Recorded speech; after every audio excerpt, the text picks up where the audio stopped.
Aujourd'hui, on est mercredi, et le mercredi, vous savez ce que ça veut dire sur ma chaîne YouTube? Ça veut dire que c'est le jour des best-of de live Twitch, en mode Crystal Ball.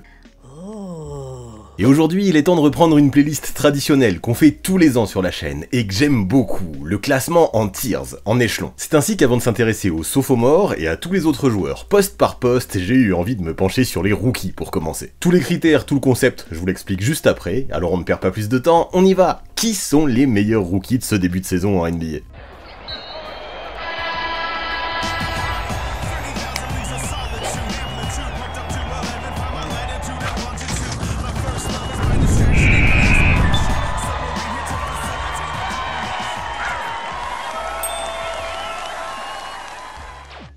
Aujourd'hui, on va faire un live tir, un petit peu la tradition, vous le savez, ça fait pas mal d'années que je fais ça sur ma chaîne, hein. Je fais ça d'abord pour les rookies, donc on commence par les rookies, c'est comme ça que je fais tous les ans, après on passe aux sophomores, et après je passe aux 5 postes, les meneurs, les arrières, les ailiers forts et les pivots. On va faire beaucoup de live tiers, hein, parce que j'ai calculé d'ici les playoffs, il va pas rester non plus énormément de semaines, donc attendez-vous à ce que les prochains lives se soient beaucoup concentrés aux live tiers, mais ça tombe bien, je trouve que c'est chouette, maintenant que plus de la moitié de la saison est passée, on peut faire un bilan sur tous ces joueurs, on peut essayer de voir où ils en sont et de voir comment on peut les considérer sur le présent, et je me dis que c'est chouette, ça va permettre de parler de tous les principaux joueurs, sauf qu'aujourd'hui, comme vous l'avez vu hein, sur le visuel, je me concentre sur les rookies, et plutôt que d'essayer de vous lister des critères interminables comme je le faisais les autres années, j'ai envie de dire, on va retenir un seul critère qui est simple, c'est si on devait élire le rookie de l'année maintenant, au moment M, là, que la saison elle s'arrêtait maintenant, comment vous le classeriez? Est-ce que ce joueur-là, vous le mettriez tier 1 dans le rookie de l'année, tier 2, tier 3, tier 4 ou tier 5?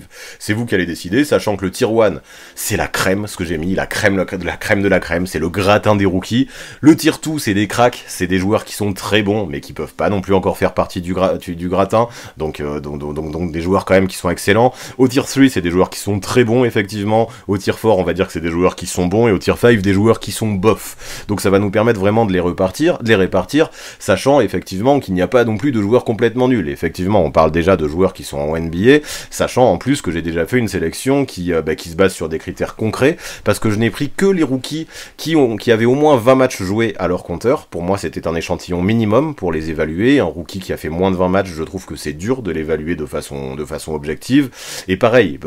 t'as beau jouer des matchs, si tu n'as pas de temps de jeu, je trouve que c'est pas facile de t'évaluer de façon objective. Donc j'ai pris aussi tous les rookies qui jouaient au moins 15 minutes. Donc si tu as joué 20 matchs depuis le début de la saison et que tu as un temps de jeu de moyen de 15 minutes par rencontre, tu es dans la liste. Donc il y en a certains qui sont pas là, à qui je voulais faire un big up, hein. Je pensais à Craig Porter Jr., le meneur des Cavaliers, qui joue 14 minutes, qui était à la limite. On peut penser aussi à Tracy Jackson Davis, l'intérieur des Warriors, qui lui joue 13 minutes par match et quelques. Donc pourtant ils sont très bons, c'est vrai qu'on aurait pu parler d'eux, sauf que si j'avais parlé d'eux avec les critères qu'on avait dit, j'aurais aussi dû parler de tout un tas d'autres rookies hein, qui sont eux aussi à la limite, et au bout d'un moment il fallait faire un cut, il fallait faire une sélection. On a déjà 21 rookies dont il va falloir parler, et je vais me régaler de parler d'eux avec vous. Ça suffit, ça va déjà faire un gros live, on a déjà du pain sur la planche, on a déjà du boulot, donc on va partir sur ces 21 rookies là que vous voyez en bas. Je vais vous les présenter un par un, je vais vous dire un petit peu ce que je pense d'eux cette année en plus de ça, parce que ça m'a été beaucoup demandé les années précédentes, ça m'a demandé pas mal de boulot, mais je vous ai fait en plus de ça un visuel par rookie, pour que vous ayez les stats pour ce rookie,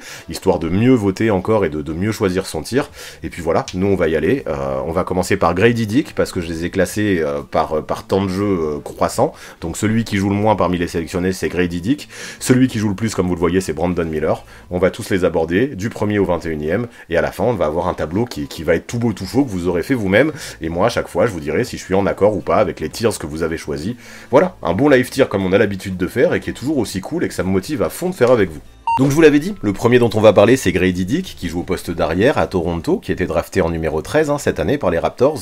et à sa draft on s'en est vite rendu compte, c'était prévu qu'il lui faudrait du temps pour se développer. On le savait que à la fac avec Kansas c'était un gros scoreur, un mec qui pouvait shooter aussi, mais qu'il avait un physique qui était pas encore du tout NBA ready, il était pas musclé, il était pas assez athlétique, et pourtant ça n'a pas empêché son coach Darko Rajakovic de le tester en début de saison. Mais on va pas se mentir, c'était pas loin d'être catastrophique sur le terrain pour Grady Dick, parce que comme on l'a dit, il a un profil de shooter, mais Bah pour ses premiers pas en NBA, on le voyait, il n'arrivait pas à trouver les bonnes positions, il n'arrivait pas à se libérer de la défense, il prenait des mauvais tirs, il n'était pas en confiance avec son shoot, il a tourné à 25% au global, hein, c'est très peu sur le premier mois, beaucoup de balles perdues en plus, et on se cache pas, hein, il jouait à l'envers vraiment sur le début de saison, Grady Dick, et on se rendait compte que même si potentiellement il y avait de l'espoir pour la suite, pour l'instant il n'était pas prêt. C'est pour ça qu'on a des Raptors qui ont repris les choses à zéro, qui ont essayé de voir les choses progressivement, ils lui ont fait un programme de musculation spécifique pour reconstruire son corps, pour qu'il devienne plus athlétique et qu'il puisse plus s'adapter au jeu de la NBA. Il est passé par la G-League aussi, les Raptors ont fait les choses étape par étape. De toute façon, maintenant, ils sont en pleine période de reconstruction, ça s'est prouvé, hein, avec les transferts qu'ils ont fait avant la deadline, et donc ils prennent leur temps avec Grady Dick, et depuis, il est revenu dans l'effectif, et je trouve plus affûté finalement. Il a de plus en plus de temps de jeu, notamment au mois de février, où il commence à bien tourner. Bien sûr, il est encore très irrégulier, il peut faire des matchs à 0 points encore, avec une adresse qui est complètement absente, mais ce qui est intéressant, c'est, alors que ce n'était pas le cas en début de saison, il a aussi commencé à faire ses premières perfs, des matchs à 15 points, des matchs à 18 points, des matchs à 22 points. Donc bien sûr, il a encore beaucoup de chemin à parcourir pour être constant, mais il a un potentiel qui est présent, il peut avoir un bel avenir devant lui. Donc là, pour le moment, de toute façon, c'est ce que je vous disais en intro, hein, on va pas le juger sur son potentiel, on va pas le juger sur son passif, on va pas juger sur le fait qu'il est décevant ou surprenant, peu importe, on va le juger sur son niveau au moment actuel, et je trouve que finalement, il y a beaucoup de mieux par rapport au début de saison, parce que au moins Grady Dick, même s'il est parti d'assez bas, il nous a montré une bonne progression, et s'il avait continué comme il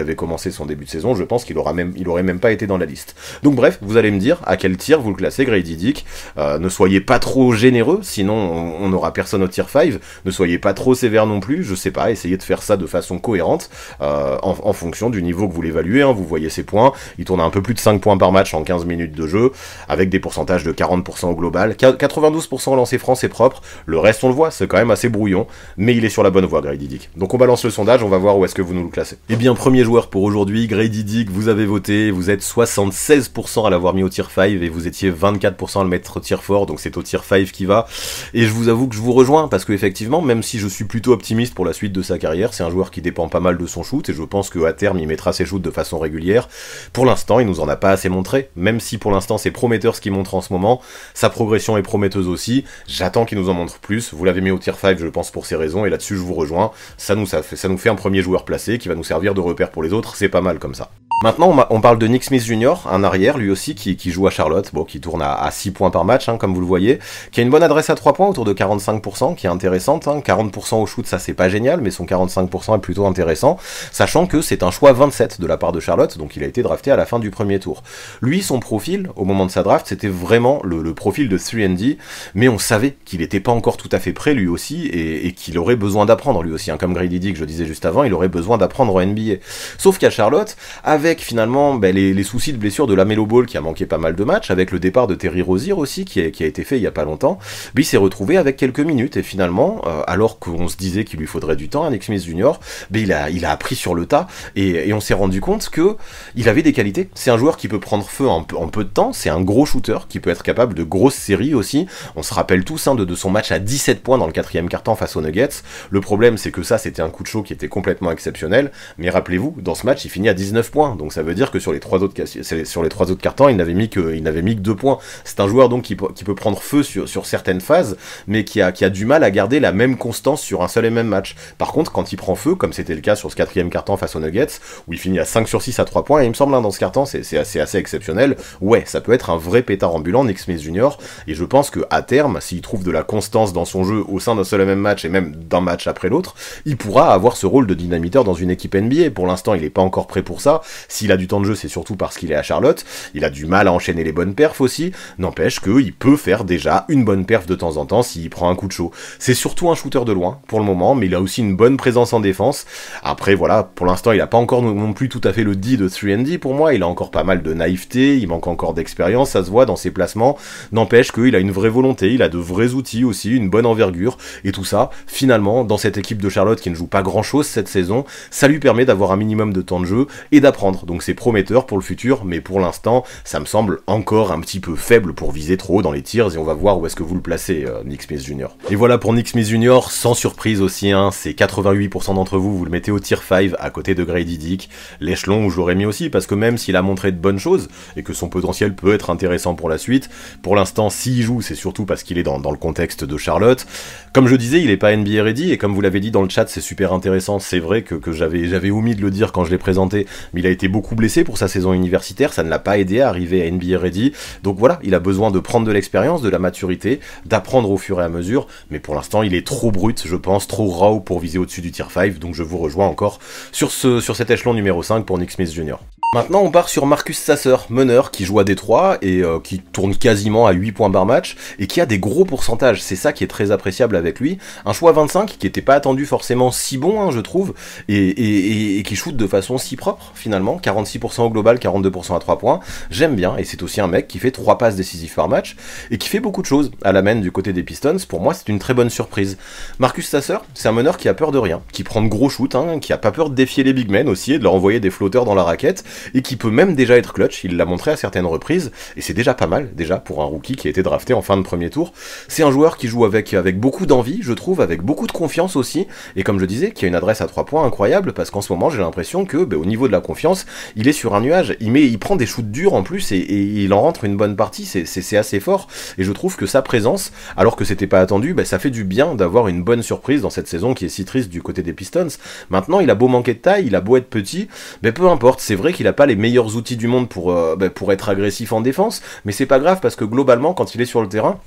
je trouve qu'il compense bien avec une certaine agressivité, une certaine compétitivité aussi. Et en attaque, il compile du shoot, il compile du dribble aussi qui lui permettent de créer pour lui. Et donc voilà, malgré ses outils limités en défense qu'on pourrait lui reprocher, des deux côtés du terrain, ça reste un bulldog, Marcus Sasser, et c'est appréciable. Donc ok, c'est un joueur qui peut être limité à cause de son physique dans le futur, qui possède un petit peu le souci habituel des combo guards, hein, qui sont pas assez playmakers vraiment pour être un poste 1, même si j'apprécie de plus en plus comment il arrive à jouer pour les autres, et qui n'ont pas non plus assez de taille pour défendre sur des postes 2. Donc il est un petit peu entre les deux, à voir s'il développe son playmaking et qu'il se transforme en vrai poste 1, je pense qu'il en est capable, mais je pense que Marcus Sasser, ça restera quand même toujours plus un scoreur qu'un passeur, au fur et à mesure de sa carrière. Maintenant, ce que je veux noter, c'est que son potentiel est réel, malgré son manque d'outils, parce que je trouve qu'il a un mental de killer, et déjà, il peut être un vrai facteur X à Détroit, et c'est assez appréciable. Maintenant, il est pas encore du tout régulier dans son impact, je trouve, il est pas encore très constant, mais déjà à son compteur, il a plusieurs matchs à plus de 20 points, c'est un bel accomplissement,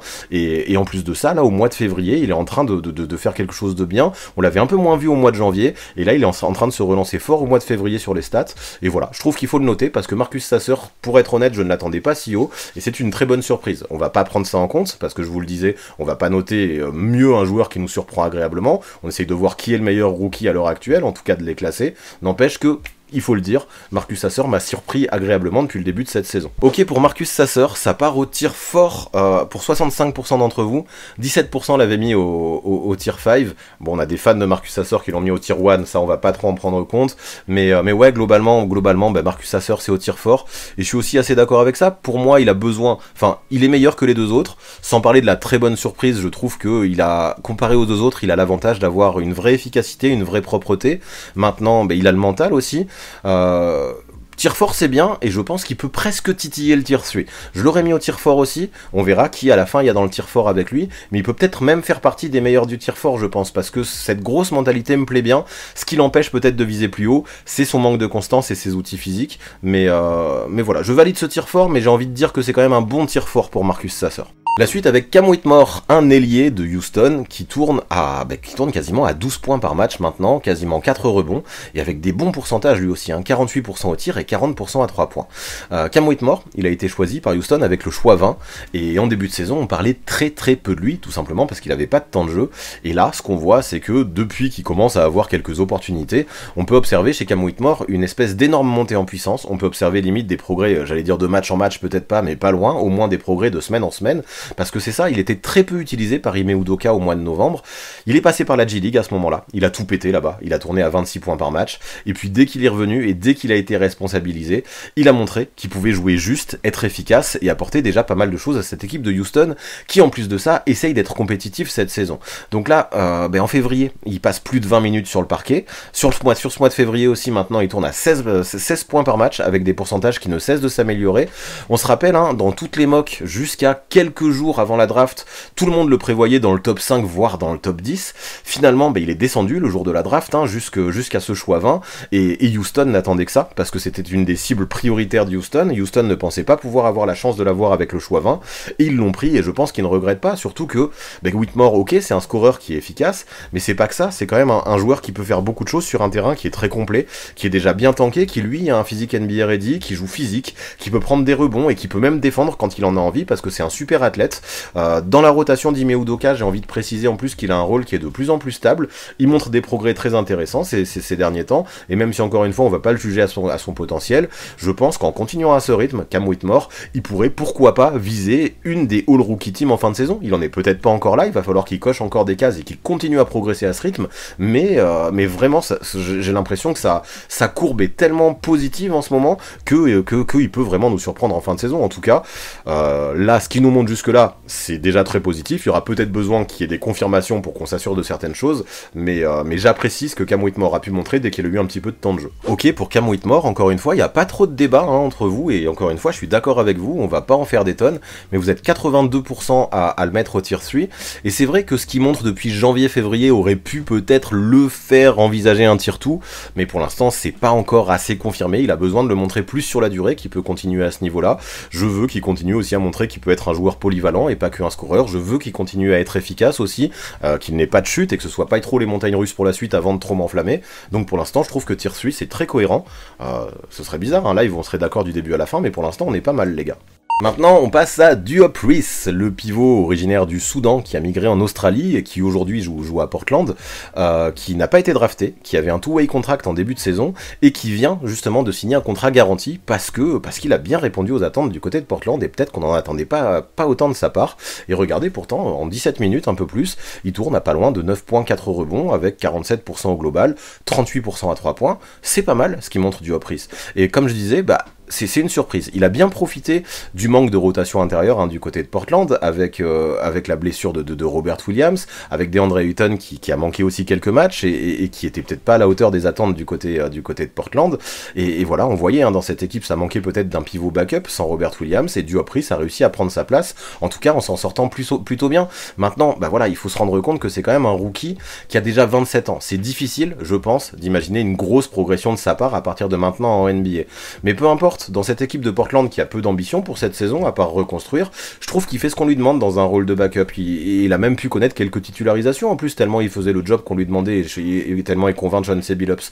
Il se bat en défense, il se bat sous le panier, il prend des rebonds, notamment offensifs aussi, il offre des secondes chances, il score en bout de chaîne, tout ça c'est bien, et surtout, moi c'est ce que j'ai envie de noter quand je parle de Diop Reese, il est très bon à 3 points quand il a les pieds bien ancrés, qu'il a ses appuis posés et qu'il est en position. C'est un vrai stretch 5 en fait, Diop Reese, vraiment, c'est dans ce profil-là qu'il brille. Il passe beaucoup de temps derrière la ligne, il est plus mature que les autres rookies aussi au vu de son âge, et c'est ça qui est appréciable parce que il connaît ses qualités, il connaît ses défauts, et jusque là, je trouve qu'il arrive à capitaliser justement sur ses qualités, et c'est déjà pas mal finalement. Donc ok, c'est peut-être pas un crack, ni en attaque ni en défense, mais c'est un joueur qui joue juste, et finalement personne ne l'imaginait à ce niveau, donc ça reste une petite révélation chez les Blazers. Maintenant, bien sûr, encore une fois, il va falloir doser, parce que peut-être que dans une équipe plus ambitieuse que les Blazers, il n'aurait jamais eu ce temps de jeu-là et n'aurait jamais eu cet impact-là. N'empêche que dans cette équipe de Portland, finalement, il apporte certaines choses qui manquent, comme du shoot par exemple, et je pense que c'est pour ça qu'il a pu obtenir son contrat garanti, et rien que ça, ça mérite qu'on en parle de Diop Reese, et pas en mal en plus de ça. Pour Diop Reese, vous êtes 62% à le mettre au tier 4, et vous êtes 28%, vous l'auriez mis au tier 5, et j'avoue que j'aurais hésité un petit peu entre les deux. Les arguments qui m'auraient fait le mettre au tier 5, c'est le fait qu'il joue à Portland, et que finalement, il aurait peut-être pas eu autant de responsabilités, et pas eu autant d'impact dans une équipe plus ambitieuse, mais je pense qu'on peut dire la la même chose de Marcus Sasser qui lui aussi est au tier 4. Voilà, après je sais qu'il y en a, je l'ai vu dans le chat, qui ont mis du Hopris au tier 5 parce qu'ils pensent que sa marge de progression est pas grande. Et c'est vrai que sa marge de progression est pas grande parce qu'il a déjà 27 ans. Sauf que vu que ça, aujourd'hui, on le prend pas en compte et qu'on essaye c'est comme si, c'est ce que je disais en début de live, comme si on essayait de savoir qui était le rookie de l'année à ce moment-là de l'année. Bah là, on ne prend que ce qu'il fait cette saison, et je trouve que ce qu'il fait, c'est mieux que Grady Dick et Nick Smith Jr., clairement. Donc oui, un tier fort, je l'aurais mis là. Hein. Pour l'instant, on est encore d'accord concernant du Hopris. Allez, on parle maintenant de Anthony Black, meneur d'Orlando, qui tourne à 5 points par match, qui a été drafté avec le choix numéro 6, qui a des pourcentages corrects, 49% au global, 37% à 3 points, et je sais pas si vous vous rappelez, en début de saison, je vous avais présenté les rookies, et je sais que ça avait créé beaucoup de débats, parce que je vous avais dit que c'était un des rookies pour les... c'était un de ceux en qui je croyais le moins, en fait, parce que je le trouvais trop frêle, je trouvais pas assez mature dans son jeu, je trouvais aussi qu'il avait pas assez de shoot, et son physique, en fonction de sa largeur et de son épaisseur, je trouvais pas NBA ready, dans son jeu aussi, dans sa maturité, je trouvais pas NBA ready, je me disais que ok, il avait de la taille pour son poste, et ça peut être intéressant, mais pour le reste, il y aurait beaucoup de travail, et c'était l'une des raisons pour lesquelles je ne croyais que peu en lui, en tout cas pour le début, en tout cas je disais qu'il lui faudrait du temps. Et pourtant, il s'en sort... pas si mal dans une équipe du Magic qui veut être compétitive. Alors pas si mal, pas forcément pour un top 6, pour un top 6 on en aurait forcément attendu plus tout de suite, mais par rapport à ce que j'imaginais, oui, moi je trouve qu'il s'en sort pas si mal. Il a des grands bras finalement, et il arrive à porter un petit peu de défense extérieure, il porte la balle aussi, il apporte un petit peu de playmaking, et finalement il shoot un petit peu mieux que ce que j'aurais imaginé. Il a pu avoir quelques opportunités en tant que titulaire avec la blessure de Fultz en début de saison. Maintenant on a vu ses limites dans ce rôle là, il a clairement pas encore le niveau d'un starter, encore plus dans une équipe qui se veut un minimum ambitieuse comme Orlando. On va pas s'enflammer, hein, 5 points par match ça reste très faible, n'empêche que, même si on va pas le juger là-dessus aujourd'hui, encore une fois, son attitude et ses pourcentages restent plutôt prometteurs quant à son avenir. Maintenant, il faut s'en rendre compte, hein, depuis le retour de Markelle Fultz, et on s'y attendait, Anthony Black il joue de moins en moins, et depuis que c'est le cas, il a pas mal de hauts et pas mal de bas. Il lui faudra du temps, je pense, avant d'avoir un temps de jeu constant et régulier. N'empêche qu'il a du potentiel, il a besoin d'apprendre, c'est clair. Il va devoir saisir sa prochaine opportunité et montre qu'il mérite du temps de jeu, parce que là, Orlando, l'objectif, hein, c'est de participer aux playoffs et de gagner avant tout. Et là, mais maintenant que les gens sont revenus de blessure, qu'on a un Jalen Suggs sur les postes arrière qui s'est vraiment imposé, un Markelle Fultz qui est de retour, on a un Cole Anthony en plus de ça qui sort du banc et qui a toujours son rôle de scoreur, c'est plus dur pour Anthony Black de trouver des opportunités, et on voit que quand il a pas ces opportunités, c'est difficile de garder cette confiance. Donc voilà, on va voir ce que vous en pensez de Anthony Black. Pour moi, c'est pas fou, hein, on va pas se mentir, c'est pas fou, mais c'est quand même un poil mieux que ce que j'imaginais. C'est pas aussi bien que ce qu'on pouvait imaginer d'un choix 6, mais c'est un poil mieux que ce que j'imaginais, dans la mesure où au moins il met ses shoots de temps en temps. Pour Anthony Black, vous êtes 54% à le mettre au tier 5 et vous étiez 42% à le mettre au tier 4, et effectivement j'aurais hésité. En vrai, je l'aurais peut-être mis au tier 4, je comprends, hein, que vous soyez déçus par lui, parce que ce qu'il montre pour un pick numéro 6, c'est pas beau, et vous l'aurez peut-être mis au tier 5. Et j'aurais peut-être été un poil plus indulgent que vous en le mettant au tier 4, mais j'aurais été vraiment très indulgent. Mais c'est dans la mesure où, mine de rien, lui, dans une équipe compétitive, contrairement à Grady Dick et Nick Smith Jr., qui eux ne sont pas vraiment dans une équipe compétitive, est arrivé à avoir des opportunités et est arrivé à avoir du temps de jeu. Malheureusement, ces opportunités-là, il en a pas fait non plus énormément de choses d'un point de vue statistique, mais comme je disais, il a les outils défensifs qui lui permettent de faire un minimum de choses en défense et qui lui permettent de jouer. Ses shoots, il les met, c'est pas non plus un boulet pour son équipe. Donc premier petit désaccord, j'aurais hésité, hein, pour moi c'est peut-être un tir 4,5,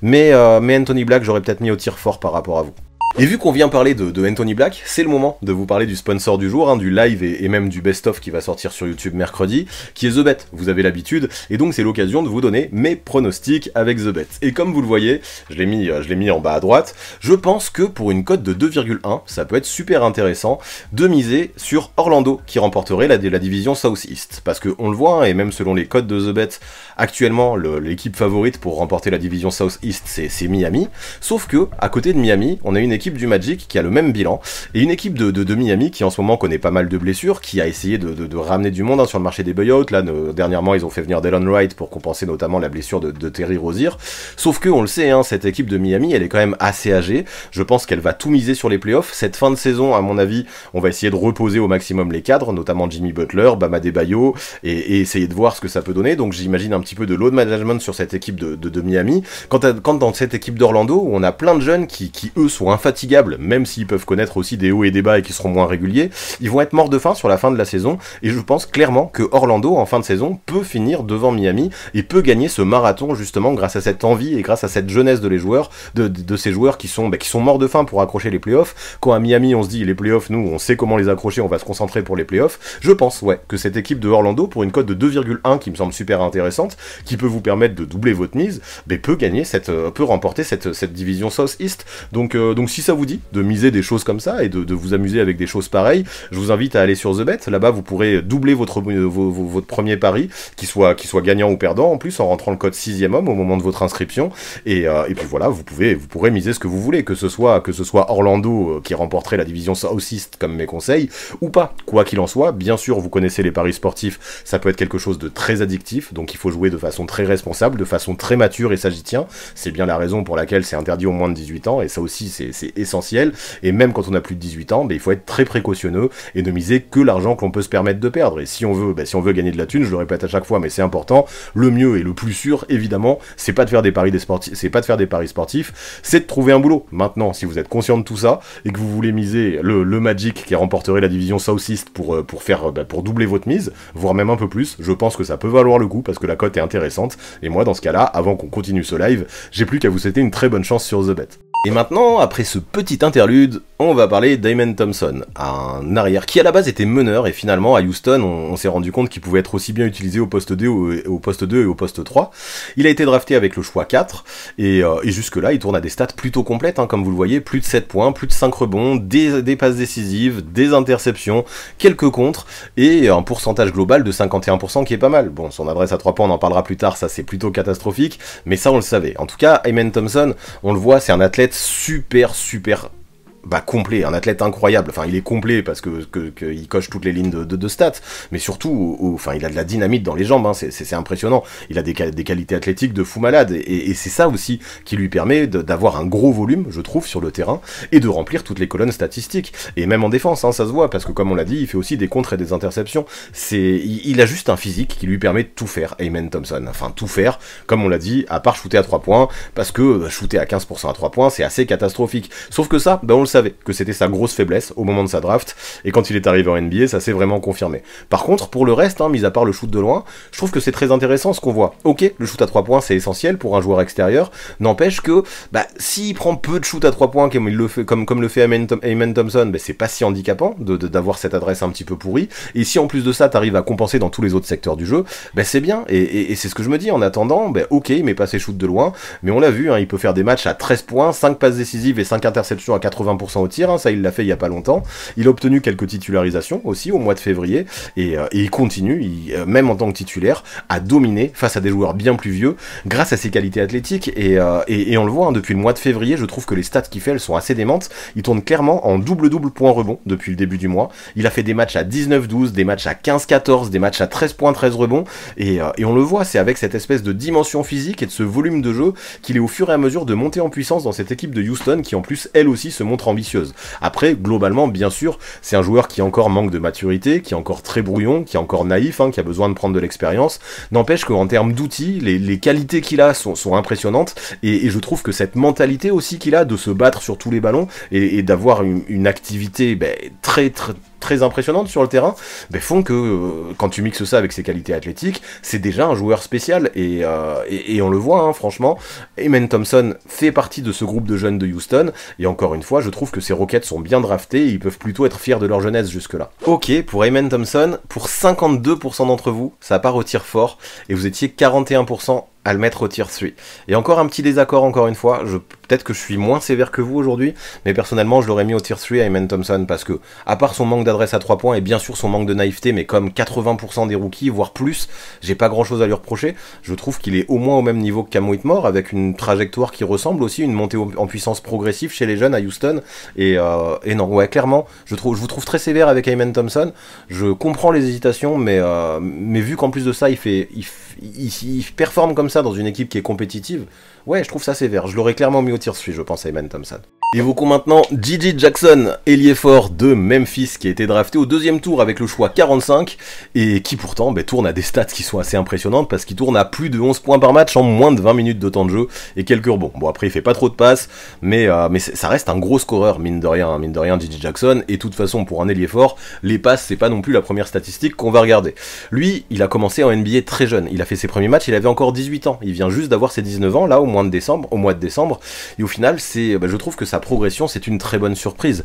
Au début de saison, rappelez-vous, il jouait pas du tout, et en fait, quand Taylor Jenkins a commencé à lui donner des minutes dans une équipe de Memphis qui a complètement été décimée par les absences et les blessures, Gigi Jackson II a très très vite montré de quoi il était capable. Il a commencé au mois de novembre où il tournait à 3 minutes par match, il est passé à 12 minutes par match en décembre, et maintenant au mois de février, il est à 26 minutes, et de joueur du bout de rotation, du bout de banc, il est devenu 6e homme. Et dans ce rôle-là, au mois de février, il tourne quand même à 15 points et 5 rebonds, c'est plutôt lourd. Donc maintenant, bien sûr, Memphis joue pas grand-chose, et ça va être à prendre en compte. Peut-être qu'il aurait pas autant de temps de jeu dans une équipe plus ambitieuse, plus compétitive, ça c'est sûr et certain, mais vraiment,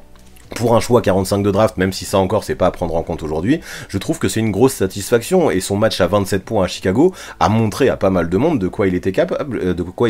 je trouve. Donc Gigi Jackson, c'est un bon slasher, c'est sûr, mais c'est aussi un joueur qui n'hésite jamais à prendre sa chance à 3 points, hein. Il prend plus de la moitié de ses tirs à longue distance, et tout ça avec de très bons pourcentages, 41% de réussite à 3 points, c'est très fort, je trouve qu'il apporte énormément d'énergie des deux côtés du terrain, et ce rôle de booster un petit peu, de dynamiteur, de pétard ambulant comme vous voulez, en sortie de banc, il lui va très bien à Gigi Jackson, il profite des opportunités qu'on lui donne à Memphis, il en aurait peut-être pas ailleurs, mais à Memphis il en a et il en profite, et je pense que s'il continue à ce rythme, ça pourrait être l'une des meilleures surprises du second tour de cette année, Gigi Jackson. Pour Gigi Jackson, pas trop de débat encore une fois, vous êtes 71% à le mettre au tier 3, il y a eu des hésitations avec le tier 4 que je peux comprendre parce que vous étiez 25% à le mettre au tier 4, et ça on peut se dire que effectivement hein, le contexte de Memphis qui fait que forcément il fait des stats parce qu'il n'y a pas grand monde cette année dans cette équipe,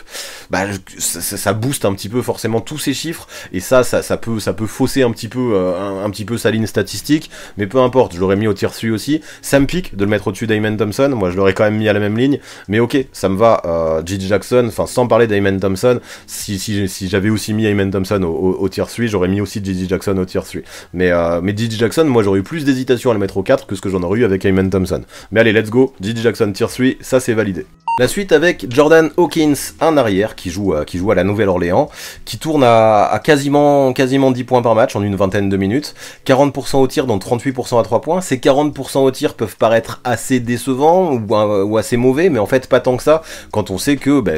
quasiment tous ses shoots, il les prend de loin. Alors pas quasiment tous ses shoots, mais une grosse proportion. Il a été drafté au choix 14, Jordan Hawkins, et clairement, lui, il était attendu pour être le sniper de sa QV. Il était attendu en NBA pour mettre des shoots à 3 points, et pour l'instant, pour ça, je trouve que globalement, il assure. Il prend les 2 tiers de ses tirs à 3 points, je suis en train de regarder, et c'est quand même un énorme volume, et malgré ça, il shoot à 38%, c'est fort, et dans ce rôle de sniper, on sait que les snipers, c'est intéressant en NBA, on sait qu'il y a pas mal d'équipes qui ont besoin de spacing, et dans ce rôle, voilà, dans cette équipe des Pelicans, qui finalement joue des choses aussi cette année, il a obtenu des minutes assez vite, et même quelques titularisations en novembre. D'ailleurs, il a fait un très bon mois à plus de 14 points par match dans ce mois de novembre, mais depuis, il a eu du mal à continuer sur ce rythme, parce qu'on a des blessés qui sont revenus du côté des Pelicans, et lui, à ce moment-là, il a aussi connu un gros coup de mou, donc à ce moment-là, il a vu son temps de jeu qui a baissé. N'empêche que les qualités sont là, sa mécanique, elle est incroyablement fluide, c'est sûrement la mécanique la plus propre de sa cuvée de draft. Il a vraiment un côté automatique dans son tir, c'est comme si c'était facile pour lui, c'est comme si c'était inné, complètement naturel. Je trouve qu'il a juste besoin de retrouver sa confiance et sa régularité qu'il avait en début de saison, qui lui échappe un petit peu en ce moment, mais peu importe, on sait que c'est le quotidien des shooters, ça. Des fois ça rentre, il y a des périodes où ça rentre, d'autres périodes où ça rentre pas, donc voilà, maintenant Jordan Hawkins, à lui de saisir les prochaines opportunités qui se présenteront pour lui à la Nouvelle-Orléans, et surtout qu'il mette ses shoots, parce que clairement, c'est pour ça que les Pelicans le payent, et c'est ce qu'on attend de sa part, donc s'il peut le faire, c'est bien. Par contre, effectivement, dans les périodes où, comme en ce moment, c'est un petit peu plus compliqué pour lui, il est un petit peu moins utile, Jordan Hawkins, mais on peut espérer que avec le temps et avec la maturité, il puisse justement réguler et trouver cette constance au shoot qu'il a pas encore pour sa saison rookie, en tout cas. Ok pour Jordan Hawkins, et là ça part, on est d'accord, 57% d'entre vous vous le mettez au tier 3, c'est aussi au tier 3 que je l'aurais mis. 35% d'entre vous, vous le mettez au tier 4, et je peux comprendre, parce qu'en ce moment il a une certaine irrégularité dont on a déjà parlé. 9% d'entre vous, vous le mettez au tier 2, je pense qu'on va doser un petit peu, il en est pas encore là.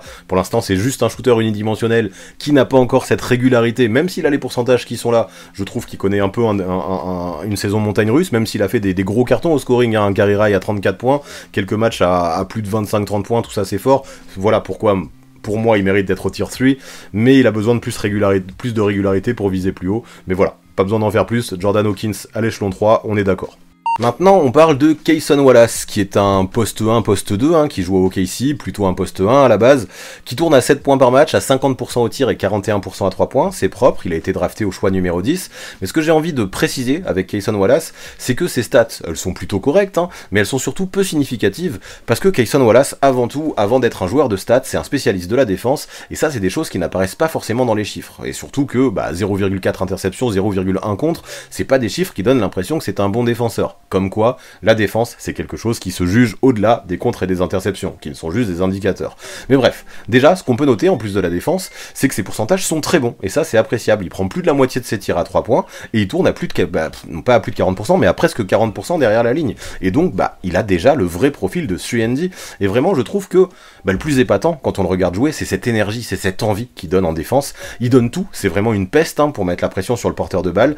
Il met une pression constante sur celui qui porte la balle, il est étouffant, et en plus de ça, j'ai l'impression qu'il a un cardio et une endurance de ouf. C'est un joueur qui semble infatigable pour défendre, il anticipe bien, il se met bien sur les lignes de passe, et je trouve qu'il est déjà très mature et très impressionnant de ce côté-là du terrain, même si évidemment, encore une fois, dans le placement et dans le focus, il a des choses qu'il va pouvoir travailler et améliorer avec de la maturité et de l'expérience. Maintenant, voilà, il a aussi un shoot qui est plutôt constant pour un rookie qu'on n'attendait pas aussi bon shooter, en plus de ça je veux le noter. Bien sûr, maintenant, pour un joueur de son poste, qui est amené à jouer au poste 1, il a besoin de progresser pas mal au niveau de la création et du playmaking, ça ce sera essentiel vraiment pour un arrière. N'empêche que les qualités que nous a déjà montré Cason Wallace nous donnent l'impression qu'il va encore avoir beaucoup de choses à nous montrer pour cette saison et pour la suite, et ça déjà c'est très prometteur. Pour moi c'est clairement l'un des meilleurs défenseurs arrière de sa cuvée de draft, et j'ai pas peur de le dire. Allez, Cason Wallace, 82%, ça part du tier 3, et en vrai, c'est là que je l'aurais mis aussi. 4% d'entre vous l'auraient mis au tier 4.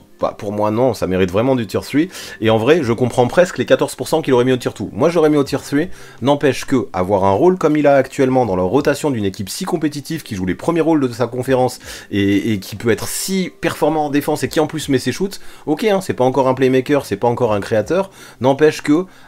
dans son rôle, je le trouve très bon, il fait ce qu'on attend de lui à OKC, cette équipe elle gagne en plus de ça, pour moi ça peut être des arguments pour le mettre au tier 2, donc ça reste au tier 3 pour le moment, je suis d'accord avec ça, mais je comprends très bien les 14% qu'il avait mis au tier 2, et peut-être que s'il continue à confirmer, il serait potentiellement tier 2 d'ici la fin de la saison. Le prochain, Toumani Camara de Portland, un ailier fort, qui a été drafté au 2e tour, lui aussi avec le choix 52, un Belge qui tourne à 7 points par match, qui prend 5 rebonds quasiment par match, qui tourne à 43% au tir, qui fait une passe décisive, une interception aussi par match, c'est pas mal, et lui aussi, on en a parlé un petit peu plus tôt, il profite, on en a parlé avec Diop Reese, il profite de la jeunesse de Portland et du fait qu'il y ait pas beaucoup de rotation intérieure finalement, avec l'absence de Robert Williams, avec la déception de DeAndre Ayton, pour avoir des opportunités et de profiter un petit peu de ce projet qui est formé autour de la jeunesse chez les Blazers pour avoir des minutes. Et je trouve que pour un 2e tour, Toumani Camara, c'est vraiment une excellente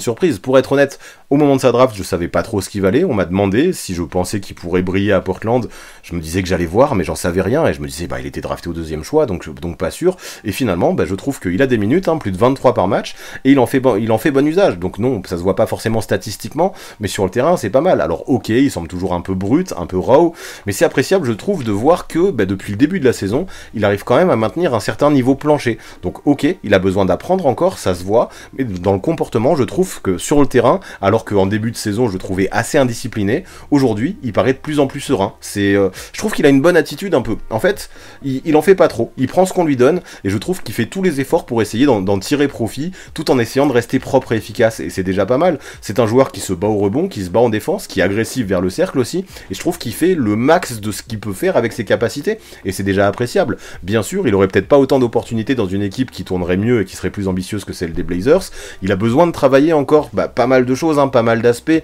la finition, le shoot de loin, et même un petit peu la défense, mais en attendant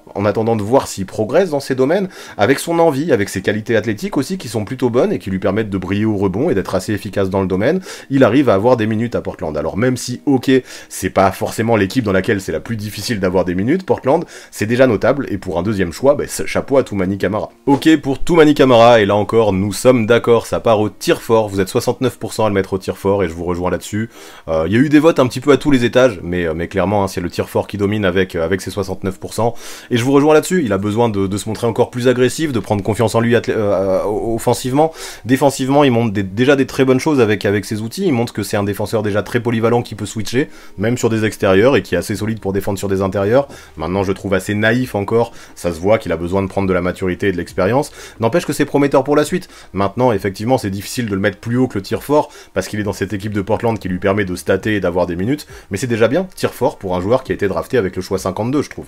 Allez, on parle maintenant de Ausar Thompson. Pareil, lui qui était plutôt un poste 2 finalement au moment de sa draft, avec son frère Ayman qui était au poste 1, et on le voit à Détroit, il est utilisé au poste 3, voire presque même des fois au poste 4, parce que lui aussi, c'est complètement un alien athlétique. Donc lui, il a été drafté avec le choix numéro 5, comme vous le voyez, il tourne aussi à plus de 8 points, 6 rebonds et presque 2 passes par match en 24 minutes, une interception et presque un contre, pareil, lui ses chiffres aux interceptions et aux contres sont complètement démentes, et c'est dû, comme avec son frère Ayman Thompson, à ses qualités athlétiques qui sont complètement exceptionnel et qui lui permettent également vraiment d'être un défenseur qui est déjà étouffant et qui est ultra physique. À son tableau de chasse, Ausar Thompson, j'apprécie qu'il ait contré tout plein de stars. Il a contré du Donovan Mitchell, il a contré du Shai Gilgeous-Alexander, du Paolo Banchero, du Kawhi Leonard. Vraiment, il a peur de personne et défensivement, il est capable de se lancer dans des missions, même face à des stars. Et franchement, il assure et c'est beau de le voir jouer avec autant d'intensité en défense, je trouve, Ausar Thompson. En plus de ça, en attaque, il est capable un minimum de porter la balle et aussi d'être très complet et de peser dans toutes les colonnes statistiques, même si, comme son frère jumeau, c'est un très mauvais shooter. Par contre, à l'inverse de Ayman, à l'inverse de son frère, lui avait plutôt très bien commencé sa saison, mais il a quand même connu un coup de mou en décembre-janvier, quand Ayman Thompson, lui, est monté en puissance au fur et à mesure. Par contre, Ausar Thompson, là, au mois de février, je trouve qu'il est quand même en train de relever la tête. Par contre, en attaque, c'est un petit peu qui tout double, c'est un petit peu pile ou face, tu lances une pièce en l'air et tu vas voir de quel côté elle tombe. Autant un jour, il peut te faire un match à 22 points à 10 sur 15 au tir, autant le match suivant, il peut marquer aucun point à 0 sur 1 parce qu'il n'aura pas pris une seule fois ses opportunités alors qu'il aura joué 20 minutes. Donc ok, en défense, je parlais de ses manques de focus, mais mine de rien, on sait ce qu'il apportera à peu près de ce côté-là du terrain à chaque match. Par contre, en attaque, pour progresser, il va falloir qu'il trouve mieux sa place offensivement. Donc à voir, quoi qu'il en soit, sa défense, elle est largement à la hauteur et ses qualités athlétiques aussi. C'est ça qui lui assure du temps de jeu à Détroit dans une équipe qui est quand même en fond de tableau. Mais quand on voit vraiment le potentiel qu'il a et ce que peut lui permettre de faire son physique, lui aussi, on peut garantir qu'il a un futur intéressant. Tant déjà, de toute façon, tu peux l'envoyer en mission sur un attaquant adverse, mais comme en plus, offensivement, si un jour il arrive à trouver sa place comme il faut, pour jouer dans le flow du jeu et justement être responsabilisé comme il faut avec les Pistons, ça peut devenir aussi un grand joueur, Ausar Thompson, même si évidemment ce serait bien que lui aussi mette ses shoots avec un petit peu plus de régularité, parce que 15% sur cette ligne statistique, ça fait tâche quand même. Et pour Ausar Thompson, à 84% d'entre vous, pas trop de débat, et encore une fois je suis d'accord, un nouveau joueur au tier 3. J'ai bien aimé dans le chat, j'ai vu, c'est du tier 1 en défense et du tier 5 offensif. C'est un petit peu grossi comme trait, c'est un petit peu schématisé, mais c'est vrai qu'il y a de ça, et donc finalement la moyenne entre les deux c'est tier 3, et c'est un peu simpliste, mais finalement je trouve que c'est assez vrai. Je comprends juste pas, encore une fois, je vais le répéter tout le live, que son frère soit pas au même tier, mais en attendant, ouais, Ausar au tier 3, ça me convient très bien du côté de Détroit. À lui, vraiment, de trouver sa place offensivement, et de développer son jeu offensivement, parce que même s'il a le playmaking, et même s'il a le côté où il peut porter la balle, c'est dur pour lui de trouver sa place à tous les matchs offensivement, même à Détroit en plus. Allez, maintenant, Keyonte George, le meneur de Utah, qui tourne à quasiment 25 minutes par match, pas loin des 12 points par match, et plus de 4 passes décisives par match, c'est propre aussi pour ce joueur qui a été drafté avec le choix numéro 16. Et encore une fois, je trouve que c'est une très bonne surprise, Keyonte George, depuis le début de la saison, et un très bon choix de draft pour cette équipe de Utah, qui encore une fois, a eu du nez, parce que malgré le fait qu'il ait été choisi avec le pick numéro 16, déjà, je trouve qu'il est devenu une pièce importante dans les plans du Jazz. C'est un scoreur explosif, Keyonte George, qui est très vif, qui est très rapide, qui est très athlétique, qui, ok, parfois peut confondre un petit peu vitesse et précipitation, ok, il peut aussi avoir des déchets dans sa sélection de tir et dans ses pourcentages, mais peu importe, je trouve que Keyonte George, dans cette équipe du Jazz, qui, mine de rien, est un minimum ambitieuse, hein, parce qu'elle ambitionne d'aller au play-in, au minimum, ben, Keyonte George, dans cette team, ouais, il apporte de la fraîcheur, il apporte de l'envie, de la combativité, de la jeunesse, et tout ça, c'est des qualités et des traits de caractère qui sont super appréciés du côté de Utah. Puis c'est appréciable, on voit que Will Hardy, déjà, lui fait confiance, et l'utilise dans différents rôles. Il peut être mis titulaire à certains matchs, il peut aussi être mis remplaçant, mais ça lui va. Je trouve que, même si c'est vrai qu'en début de saison, il y a eu pas mal de hauts et de bas, pas mal de montagnes russes, il a fait des matchs à 30 points, il en a fait d'autres à 0, c'est aussi le quotidien d'un rookie, ça, mais je trouve que dernièrement, il se stabilise, en tout cas, il arrive à trouver de plus en plus de constance, et c'est intéressant. À côté de ça, c'est aussi un joueur sur lequel on peut compter dans les derniers cartons, il a pas peur de prendre ses responsabilités, il a pas peur de prendre des shoots clutch aussi, et je pense que, déjà, il a l'ADN d'un joueur décisif, et ça, c'est cool. Donc après, le petit bémol, c'est que des fois, je trouve que dans son body language, des fois il a l'air de tirer la gueule, il a l'air de baisser les bras un petit peu, de baisser les yeux. J'aimerais peut-être le voir encore plus conquérant, parfois encore plus confiant, les jours où ses shoots veulent pas rentrer, mais ça n'empêche pas que Keyonte George, ça reste un de mes chouchous, si ce n'est le chouchou de cette QV, en tout cas pour ma part, et j'apprécie énormément ce qu'il montre, surtout offensivement, certes, même si ses pourcentages au shoot mériteraient d'être réglés un peu, mais quelle fraîcheur et quelle énergie il apporte, quel petit boost offensif aussi il apporte, il a une vitesse, une vivacité et ouais, enfin voilà, une fraîcheur qui dégage et que j'apprécie énormément. Donc vous l'avez compris, ouais, je l'aime bien, Keyonte George. Pour Keyonte George, ça a vraiment hésité entre deux tiers. De toute façon, tous les votes, c'était soit au tier 2, soit au tier 3. Et c'est finalement le tier 3 qui l'emporte à 56% contre 44% pour le tier 2. Donc c'est au tier 3 qu'on le met. En vrai, j'aurais vraiment hésité aussi. J'aurais vraiment hésité entre ces deux tiers. Parce que, pour être honnête, je le trouve meilleur que tous les autres qu'il y a au tier 3. Je l'aurais mis au-dessus, je pense, que tous ces autres joueurs-là. Sauf que quand je vois ce qui arrive, j'ai tendance peut-être à le mettre en dessous ou au même niveau. Je crois que je l'aurais mis au tier 3 aussi, mais c'est vraiment un tier 2,5, donc je suis d'accord aussi avec vous concernant Keyonte George, mais en tout cas, jusque-là, je trouve que c'est le meilleur des tier 3. En tout cas, c'est mon avis. Peut-être que je suis pas objectif parce que je l'aime particulièrement, mais ok pour le tier 3 de Keyonte George, mais vraiment, c'est un joueur qui peut monter d'ici la suite de la saison, je pense. Maintenant, on parle de Dereck Lively, The Second, si on veut dire son nom en entier, qui est pivot, qui joue à Dallas, qui a été choisi avec le choix numéro 12, et qui tourne avec des stats plutôt appréciables hein, pour un pivot, parce qu'il est à plus de 9 points et quasiment 8 rebonds par match, avec 1,5 contre et des pourcentages, de toute façon il prend pas des shoots trop difficiles hein, vu qu'il s'éloigne pas, mais de 73% qui sont très très propres. Et ce qu'on voit, c'est que Dereck Lively, c'était vraiment la pièce manquante, je trouve, du côté de Dallas, parce que ça fait des années, hein, depuis le départ de Tyson Chandler, que cette équipe des Mavericks avait besoin d'un pivot protecteur de cercle avec un profil de rim runner, d'un pivot vertical, d'un pivot long, qui peut jouer le pick and roll en plus avec Doncic, et puis récupérer des passes en hauteur, des passes lobées, pour jouer au-dessus du cercle, et de l'autre côté du terrain défendre la peinture. Et ben ça tombe bien, c'est exactement le profil de Dereck Lively, donc forcément il arrive à cocher ses cases, et ça fait du bien à cette équipe de Dallas. Alors ok, maintenant, il faut en être conscient, il fait surtout des choses très simples, et il est bien aidé par un Luka Doncic qui arrive très bien à le trouver sur pick and roll et dans des bonnes dispositions.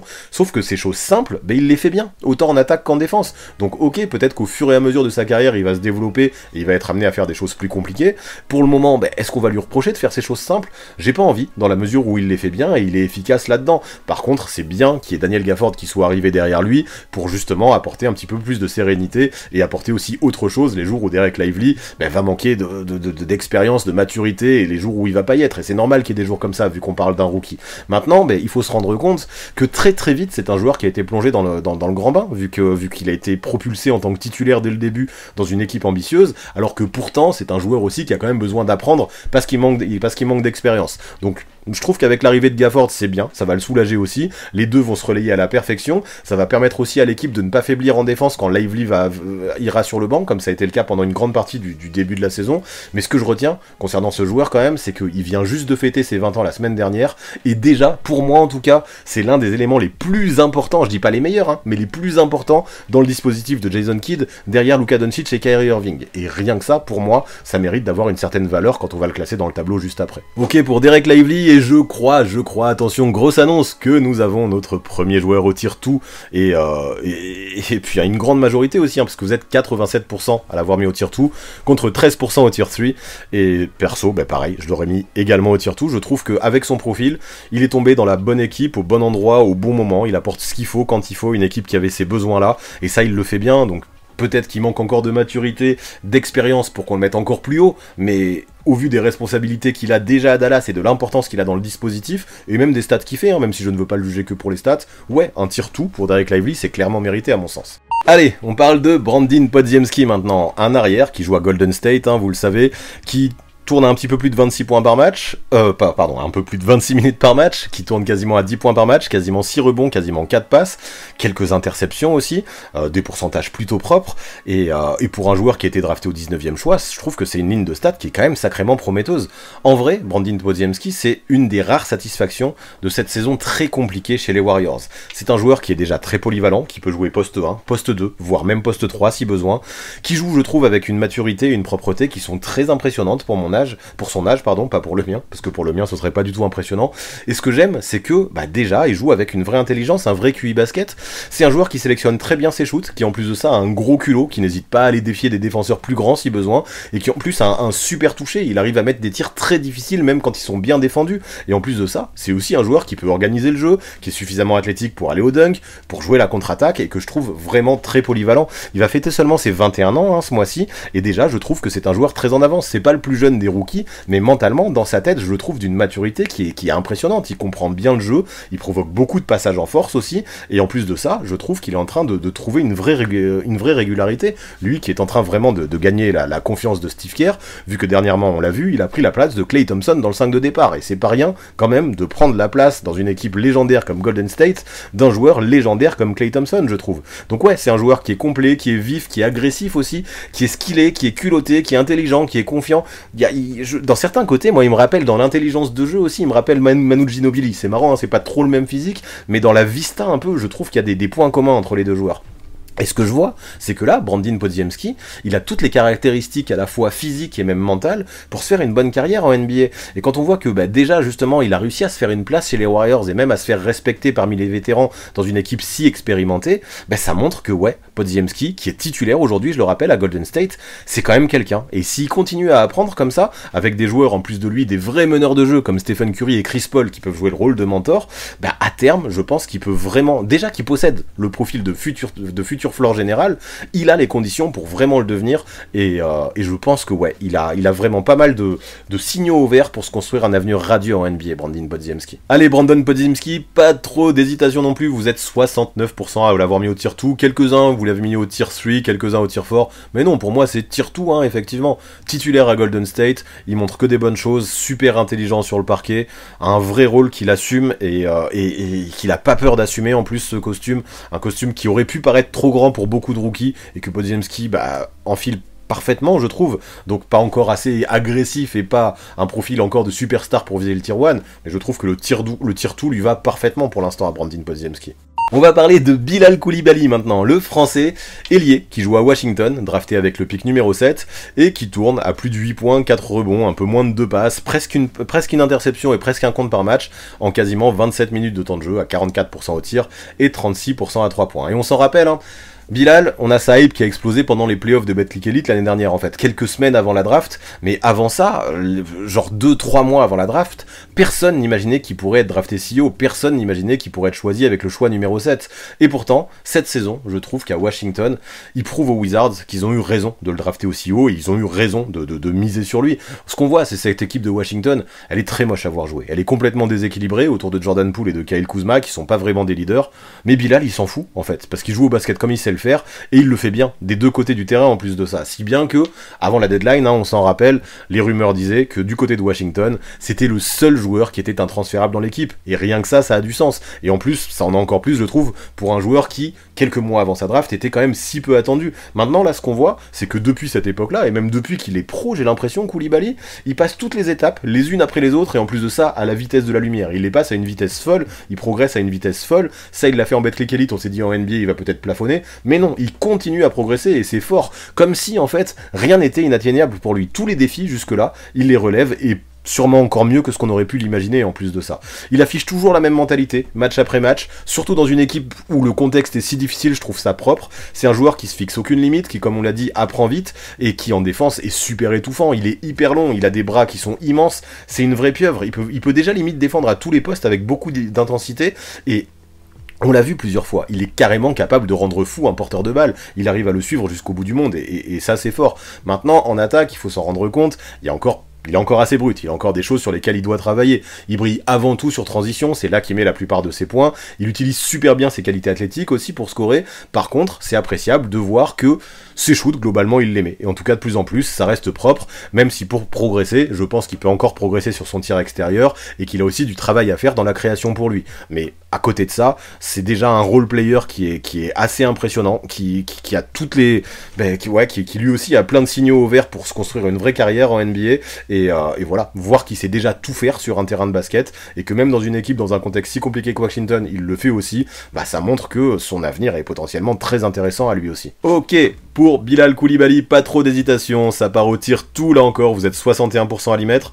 35% d'entre vous le mettent au tier 3, et je trouve ça très sévère parce que, ok, c'est pas forcément lui qui a les meilleures stats offensives, ok, il est peut-être encore brut offensivement, notamment à la création, mais je trouve que ce qu'il fait défensivement, c'est pas assez mis en valeur par les stats. On le voit, hein, même les meilleurs joueurs arrivent à dire que Bilal Koulibaly, c'est déjà une peste, une plaie, un joueur étouffant, une teigne en défense, et voilà, pour moi, ok, il est dans cette équipe de Washington qui est dans les bas-fonds des classements, mais c'est trop fort ce qui montre Bilal Koulibaly, défensivement. Offensivement, il arrive à s'en tirer grâce à ses qualités athlétiques, mais défensivement, c'est très fort, et pour moi, oui, ça mérite un tir tout. Maintenant, on va évoquer Scoot Henderson, meneur à Portland, qui a été choisi avec le pick numéro 3, qui tourne à plus de 12 points par match, à 3 rebonds, à quasiment 5 passes du côté des Blazers, avec des pourcentages qui sont pas ouf, c'est sûr, et ça, il le doit notamment à un début de saison qui était cataclysmique au niveau de l'adresse, hein, on l'a vu dès son arrivée en NBA. Il a eu beaucoup de problèmes pour s'adapter à la vitesse et à la physicalité du jeu qui se joue en NBA. Clairement, hein, en début de saison, j'ai pas peur de dire qu'il jouait vraiment à l'envers, vraiment contre le sens du jeu, avec une sélection de shoots qui était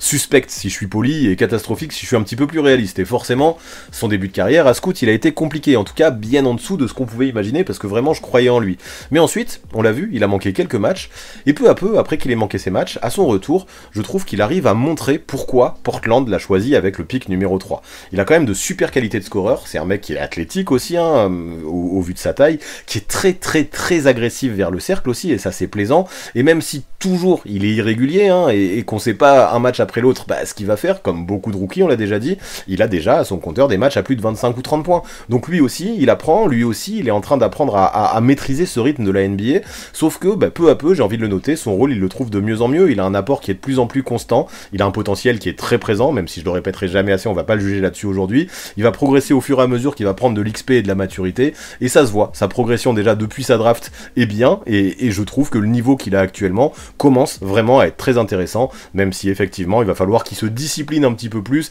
et qui prenne un petit peu plus de maturité offensive pour vraiment atteindre son potentiel et avoir un rôle et une utilité encore plus importante dans cette équipe de Portland qui malheureusement pour l'instant est surtout en fin de tableau. Ok pour Scoot Henderson, et ça a pas mal débattu, hein, parce que 43% d'entre vous l'ont mis au tier 3, 33% d'entre vous l'ont mis au tier 2 et 23% au tier 4. Donc ça part au tier 3, et j'avoue que j'ai beaucoup de mal à me décider, parce que en ce moment, je trouve qu'il a vraiment le jeu d'un tier 2, et même s'il y a beaucoup de déchets dans son jeu, et qu'il a pas son shoot, que en tout cas il est pas régulier sur son tir, je trouve qu'il a une espèce de talent, une vivacité, une vitesse, enfin voilà, une accélération qui est folle, et un talent offensif que peu de monde a dans sa cuvée de draft, et qui me donne envie de le mettre au niveau du tier 2, en tout cas sur le niveau actuel, il a le tier 2, sauf que j'ai besoin de plus de confirmation moi aussi, son début de saison était compliqué, maintenant, ok, aujourd'hui je le mets au tier 3, je suis d'accord, mais je pense que s'il continue continue à ce rythme, si ça se trouve, on refait ce live dans un mois, je le mets au tir tout sans problème, parce que je trouve que réagir comme il l'a fait, rebondir comme il l'a fait, après un début de saison si compliqué, c'est preuve d'une grosse force mentale, et je le trouve bon, je le trouve bien dans ses baskets en ce moment. J'ai juste besoin d'un petit peu plus de confirmation et d'un poil moins de déchets pour voir le tir tout. En ce moment, le tir 3, ça me va bien, mais je pense que lui aussi peut faire partie des meilleurs du tir 3 dans ce live. Allez, la suite avec Victor Wembanyama, que je vais pas forcément vous présenter, je vais pas vous faire cet affront, vous le savez, le first pick de la dernière draft, qui joue maintenant pivot à San Antonio, et qui tourne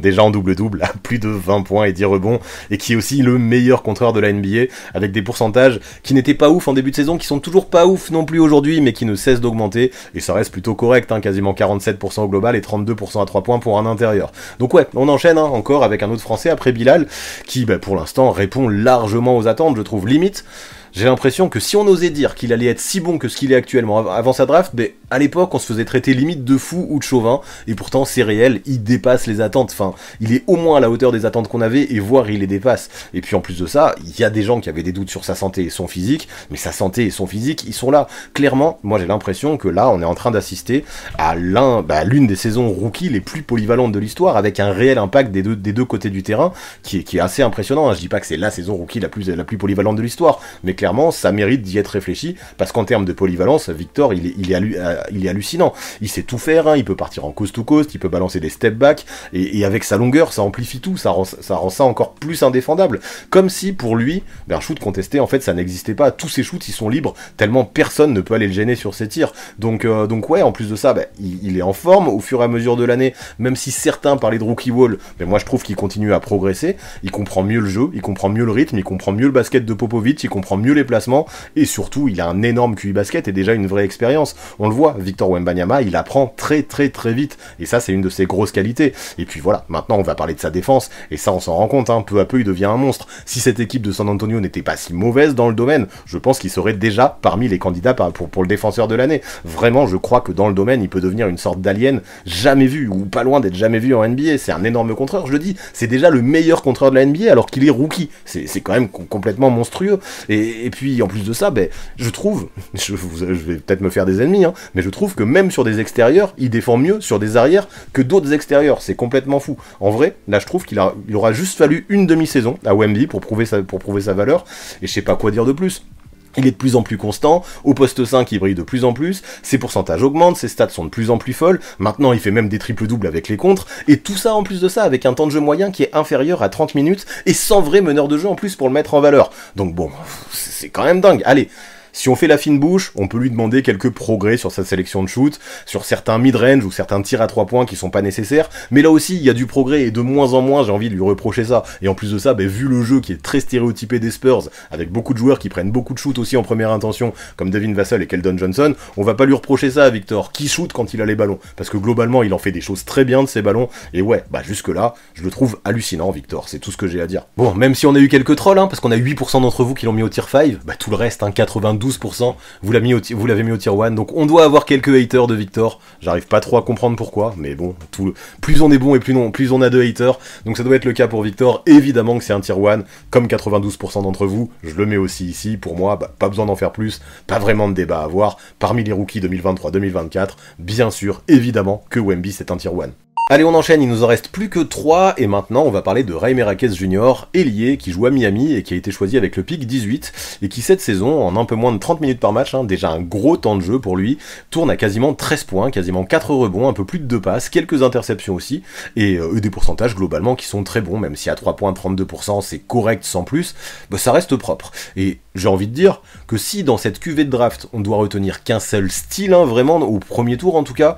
pour moi c'est sans trop de doute possible Jaime Raquez Jr. Lui, je me rappelle, j'avais appris à le connaître lors de la March Madness, c'était en 2021 avec UCLA quand ils étaient allés jusqu'au Final Four, et j'avais déjà apprécié le côté couteau suisse qu'il pouvait avoir, un joueur qui fait pas forcément énormément de stats mais qui pèse dans tous les secteurs, et là il prouve que même en NBA il peut avoir ce rôle et qu'il peut aussi être un joueur très précieux dans une équipe ambitieuse. Le fait qu'il ait passé du temps à l'université, ça se sent aussi, il connaît le basket, c'est un mec qui a un vrai sens du jeu, un vrai QI basket, et c'est fort. Ok, c'est pas un joueur qui est flashy, mais il sait comment gagner des matchs, et il sait comment, il sait les bonnes choses qui sont à faire pour porter ta team vers le haut aussi. Genre, le rebond offensif en fin de match qui fait mal aux adversaires, la petite claquette qui va faire du bien, la petite passe au coéquipier démarqué, le shoot dans le corner quand tu vas l'oublier qui va faire du bien, ça aussi. Ça se voit en fait que c'est un vieux rookie, entre guillemets, parce qu'il vient de fêter ses 23 ans. Il a une vraie expérience du jeu, il reconnaît toutes les situations, et je trouve que pour un rookie, il a une prise de décision qui est vraiment excellente. Donc clairement, c'est peut-être pas celui qui a le plus haut potentiel, mais là, il montre déjà que son niveau plancher est sacrément haut, et qu'il peut déjà au moins être un role player de luxe en tant que rookie, c'est fort. Et même en NBA, ça lui permet de faire sa place. À l'Est, il a déjà été 2 fois rookie du mois, forcément ça lui fait déjà un petit palmarès. Jaime Jaquez Jr., c'est un joueur qui est sérieux, qui est confiant, qui est polyvalent, et qui je trouve en plus de ça convient parfaitement à la hit culture de Miami. J'aime beaucoup ce qu'il nous montre depuis le début de la saison, le nouveau Triple J en NBA. Pour Jaime Jaquez Jr., pas trop de débat non plus, ça part au tir tout pour 89% d'entre vous, et effectivement, un rookie qui est excellent, qui pour moi fait clairement partie des meilleurs rookies depuis le début de la saison, pas au niveau d'un joueur comme Victor qui est au tier 1, mais un vrai bon tier 2 qui fait peut-être un meilleur début de saison que tous les autres qui sont au tier 2 en plus, donc c'est un tier 2 plus en plus, j'ai l'impression. Jaime Jaquez Jr., je suis très content de le mettre là. Comme je disais, je l'aimais énormément quand il était à UCLA, j'avais hâte de le voir quand il arriverait en NBA, je me disais qu'il pouvait réussir en NBA, mais à ce point, non, et il me surprend, et voilà, il joue déjà comme un vétéran alors que c'est un rookie. À Miami, ça lui convient parfaitement, let's go. Oui, Jaime Jaquez, c'est un tier 2 sans problème, je pense. Allez, maintenant, on parle de Chet Holmgren, qui lui joue un intérieur, qui est pas mal utilisé au poste de pivot, même si c'est aussi un joueur qui peut jouer au poste 4, qui joue au OKC, une équipe très compétitive aussi, et qui tourne quasiment à 17 points et 8 rebonds en 30 minutes de temps de jeu, et ça aussi c'est propre, avec des pourcentages qui sont assez hallucinants. Lui, c'est le 2e choix de la draft, mais 2022, sauf que, finalement, vu qu'il a pas joué de sa première saison, il est considéré comme rookie cette année. Clairement, c'est le principal rival de Victor Wembanyama dans le profil et dans la course au rookie de l'année pour cette année. On va pas se mentir. Il a des stats moins ronflantes que Victor, mais il a de meilleurs pourcentages et il joue dans une équipe plus compétitive. Sauf que, on s'amuse beaucoup à les comparer, mais là c'est pas le but, j'ai pas envie de les comparer, chacun vit les choses différemment dans un contexte différent entre Victor et Chet Holmgren, et ce que je vais retenir, moi, de mon côté, c'est que Holmgren, c'est le complément parfait à OKC, l'équipe avait besoin de taille depuis bien longtemps, et il apporte cette taille, il apporte cette longueur, il apporte aussi cette polyvalence défensive qui était essentielle du côté du Thunder, mais également cette espèce de profil de licorne en attaque qui peut jouer à la fois au poste, parce qu'il est dur, même s'il est pas épais, c'est un joueur qui est dur et qui n'hésitera pas à aller mettre des coups, et qui peut aussi shooter de loin. Mais en plus de ça, c'est un joueur qui est intelligent, qui joue propre aussi, comme on l'a dit, qui a des bons pourcentages, et ça sent que l'année dernière, là, quand il l'a passé sur le banc parce qu'il était blessé, il a observé les copains NBA, il a été entraîné comme un joueur NBA aussi, et ça l'a vraiment préparé, je trouve, à sa saison rookie, ça lui a fait gagner de l'expérience, et ça se voit cette année. Donc c'est pour ça que, contrairement à d'autres rookies, c'est vrai que Chet Holmgren n'a pas fait une grosse montée en puissance depuis le début de la saison, mais c'est normal, parce que c'est comme si c'était un joueur qui était sophomore, ou pas loin. On peut pas dire que c'était un sophomore parce qu'il n'avait pas joué, mais il avait cette expérience-là, parce que même s'il n'y a pas cette montée en puissance, il montre une vraie régularité, je trouve, Holmgren depuis le début de la saison. Et vu les ambitions d'OKC cette année, qui sont vraiment très hautes, c'est bien d'avoir un joueur, un rookie qui est déjà formé comme Chet Holmgren. Ça peut être une machine à contre, un joueur qui peut dribbler, un joueur qui peut remonter le terrain aussi, qui peut créer son tir. Donc ok, c'est pas la même cuvée de draft que les autres, il est plus expérimenté que les autres d'un certain côté, mais ça reste la même cuvée de rookie, et dans cette cuvée de rookie, je trouve que Holmgren, qui lui aussi a été 2 fois rookie du mois dans la conférence Ouest, c'est un sacré client, et je pense, on va voir, mais sans spoiler, je pense qu'il va être très haut aussi dans notre tableau. Et bien ok, pour Chet Holmgren, à 78%, ça part au tier 1, c'est pas autant que pour Victor, parce que vous êtes 22% à le mettre au tier 2, mais bien sûr que c'est un tier 1, enfin, ok, pour l'instant je mets Victor au-dessus, et encore on en parlera, dans la course aux awards, je veux pas non plus les comparer, parce qu'ils sont dans des contextes tellement différents, qui sont difficiles à comparer, malgré certaines similitudes dans leur profil, mais bien sûr, même si je mets Victor au-dessus, Chet Holmgren est bien plus de Victor, bien plus proche de Victor, ce que je veux dire, que ce qu'il l'est de Derek Lively, de Brandon Podziemski, de Jaime Jaquez Jr. et de Bilal Coulibaly. Donc oui, c'est un tier 1 pour moi aussi, Chet Holmgren, bien sûr, donc on est d'accord là-dessus aussi. Et le dernier dont on va parler aujourd'hui, parce que c'est celui qui joue le plus parmi les rookies que j'ai sélectionnés, c'est Brandon Miller, ailier à Charlotte, choisi avec le pick 2, qui tourne déjà à plus de 16 points par match, plus de 4 rebonds, qui fait quelques passes aussi, plus de 2, et qui a des bons pourcentages aussi globalement, 44% au total, 38% à 3 points, un peu plus de 38% à 3 points, c'est cool. Et clairement, je vais le dire, hein, si beaucoup, moi y compris, pensaient que Scoot Henderson devait être choisi en 2, même si le fit correspondait pas à Charlotte, mais parce que je pensais que Scoot Henderson était un meilleur joueur que Brandon Miller tout simplement, oui, j'avais des doutes à l'époque, notamment sur son mental à Brandon Miller, mais là on a un Brandon Miller qui dès le début a prouvé qu'il avait bien plus son mot à dire que Scoot Henderson dans le débat du meilleur rookie entre les deux. C'est un excellent shooter, c'est une super arme en catch and shoot, qui profite vraiment des caviars de LaMelo Ball, quand LaMelo Ball est là et quand il est pas blessé, mais qui peut aussi créer son tir. C'est un joueur qui a de très longs segments, qui est long, et ça lui permet de scorer au-dessus de la défense, il le fait très bien, ça lui permet aussi de défendre plutôt bien, il est long, il est mobile, il peut switcher, et même si à Charlotte on a un jeu qui est chaotique, hein, si je peux me permettre, ben je trouve qu'il arrive à tirer son épingle de jeu dans ce contexte, et ça je trouve que c'est très appréciable. Je disais que Bilal Coulibaly, j'apprécie que dans le chaos de Washington, il arrive, oh là là, je suis en train de renverser ma bouteille d'eau, c'est pas grave, mais je disais que Bilal Coulibaly arrivait à s'en tirer dans le marasme de Washington, et je trouve que ben, Brandon Miller, et c'est très impressionnant, arrive lui aussi à tirer son épingle du jeu dans le marasme de Charlotte. Je trouve que vraiment il est en train de prendre la confiance, son mois de février il est exceptionnel, il tourne à 23 points par match, à 43% de réussite à 3 points, je me suis noté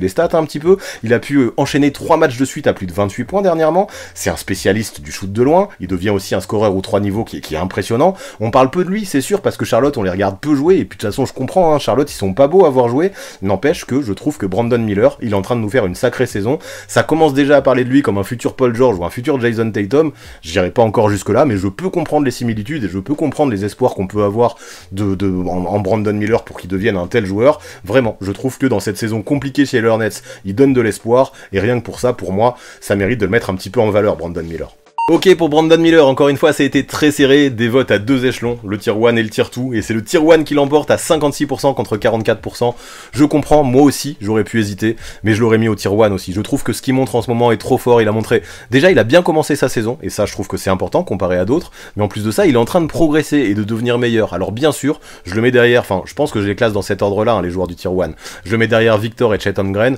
mais je le mets aussi au tier 1, Brandon Miller, parce que je le vois aussi au-dessus des 4 joueurs qui sont au tier 2. Donc lui aussi, hein, ça aurait pu être un tier 1,5, mais je le vois quand même au-dessus de Jaime Raquez Jr. Donc voilà, c'est difficile parce que forcément, à tous les échelons, il y a une certaine hétérogénéité, hein, ils sont pas tous au même niveau dans tous les échelons, mais comme je disais, Jaime Raquez Jr. je le trouve plus proche des autres joueurs du tier 2, comme Brandon Miller, je trouve peut-être un peu plus proche des joueurs du tier 1, en tout cas plus au-dessus des joueurs de tier 2 que ce que l'est Jaime Raquez Jr. Et donc, bah, si on fait le bilan de ce live, hein, qui était très cool, on a quand même classé 21 rookies, ce qui est pas mal, et finalement on a peu de désaccords, on en a un qui est gros, hein, vous le connaissez, on va revenir dessus, mais le tier 1, je suis complètement d'accord avec vous, dans l'ordre, Victor, Chet et Brandon Miller, pour moi, je comprends, hein, ceux qui préfèrent Chet Holmgren à Victor Wembanyama pour l'instant pour le titre de rookie de l'année, dans la mesure où Chet a un meilleur bilan dans une équipe qui est plus compétitive, mais dans la mesure où pour moi, le bilan collectif est moins important pour le rookie de l'année que pour les autres récompenses, je mets quand même Victor devant. Le tier 2, là-dessus on l'avait dit, on est d'accord, Derek Lively, Brandon Podziemski, Bilal Coulibaly, Jaime Raquez Jr. Je mets Jaime Raquez Jr. un petit peu devant les autres,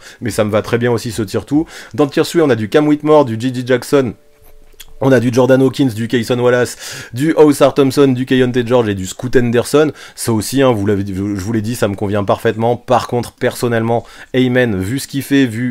pour moi, Amen, il lui manque que le shoot. Et si Ausar Thompson, qui est en plus de ça dans une équipe moins compétitive, fait à peu près la même chose que Amen, ben je vois pas pourquoi Ausar serait au-dessus. Donc perso, moi j'aurais mis Amen ici. C'est très personnel, mais non, pour moi, je trouve que vous avez abusé à le mettre au tir fort parce que clairement, ce qu'il fait à Houston et avoir du temps de jeu dans cette équipe de Houston, où même s'il met pas ses shoots, il apporte dans tous les autres secteurs du jeu, il a un énorme volume. Je trouve que ça mérite un tier 3. Au tier 4, on avait Marcus Sasser, on avait Dual Priest et on avait Toumani Camara. Ça me va bien. J'aurais rajouté Anthony Black, même si je comprends ceux qui l'ont mis au tier 5. Vraiment, Anthony Black au tier 5, ça me convient, mais j'aurais rajouté Anthony Black dans la mesure où il a eu quand même un petit rôle à Orlando en début de saison, même si c'est plus compliqué dernièrement. Donc je l'aurais peut-être mis au tier 4, mais ça c'est pas un gros désaccord. Le gros désaccord c'était plutôt Amen Thompson. Donc voilà, celui-là même je le laisse. Juste parce que quand je vois Grady Dick et Nick Smith Jr. au tier 5, je me dis que Anthony Black, au moins, lui, a l'avantage d'être dans une équipe qui a un minimum d'ambition cette année, et c'est pour ça que je l'aurais mis un petit peu plus haut. Mais sinon, globalement, je trouve qu'on a fait un tableau très cohérent, voilà, normal, comme à chaque fois, c'est au tier 3 qu'il y en a le plus, mais c'est assez bien réparti. On a Victor, je pense, qui domine quand même cette classe de rookie, avec Chet Holmgren et Brandon Miller, et dans la suite, je trouve que la hiérarchie est cohérente, donc j'ai hâte qu'on fasse les autres tiers avec vous. La prochaine fois, on va passer sur les sophomores, ensuite on fera les postes un par un, du meneur au pivot, et on va voir si ce sera aussi cohérent. Normalement, il y a de quoi, vous avez de quoi le faire, et j'ai hâte qu'on les fasse tous ensemble.